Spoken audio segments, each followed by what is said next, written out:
The Justice Department and Securities and Exchange Commission are now investigating the failure of Silicon Valley Bank. Investigators are now looking into whether any of Silicon Valley's senior leadership got unusual bonuses or sold stocks in the days leading up to the bank's collapse. President Biden has signed an executive order on gun control. It aims to increase the number of background checks to buy guns and promote more secure firearm storage. However, the order does not change U.S. government law. It just directs federal agencies to ensure compliance with existing laws and procedures. An aviation safety summit is being held today by the FAA after a series of near misses at major airports. Some analysts say these cases show the industry can't keep up with the post-pandemic travel boom. Staffing will be one of the issues discussed. The head of the FAA says the system is safe, but he says today's summit is focusing on warning signs and how to make things safer.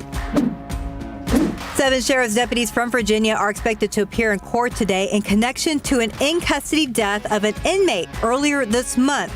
Officials say the man was arrested during a burglary call, but taken to the hospital after the arrest. Investigators were told the man became combative and had to be restrained. He would later die during that process. Storms slamming both east and west coasts. California's governor has expanded the state of emergency as flooding and mudslides are a danger to multiple parts of the state.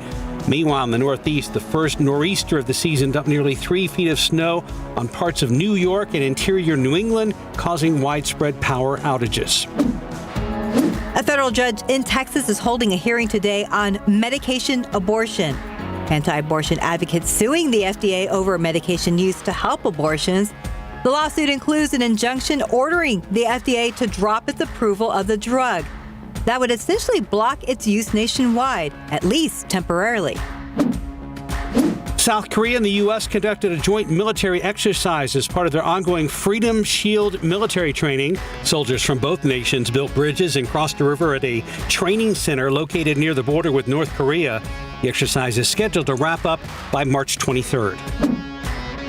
The biggest owner of regional sports broadcast networks is filing for bankruptcy. Diamond Sports Group, which owns 19 networks under the Valley Sports brand, missed a $140 million interest payment. The networks, which include the rights to more than 3 dozen NBA, NHL, and pro baseball teams, are expected to continue operating. The Alzheimer's Association says the number of Alzheimer's patients is expected to double by the year 2050, resulting in 13 million people with the disease. Health officials say although some treatments look promising, many elderly people are still reluctant to talk about cognitive problems with their doctors. And that's today's 9 at 9. Keep up to date with all of San Antonio's top news, weather, and so much more by clicking the like and subscribe buttons below. And once again, thanks for watching KSAT.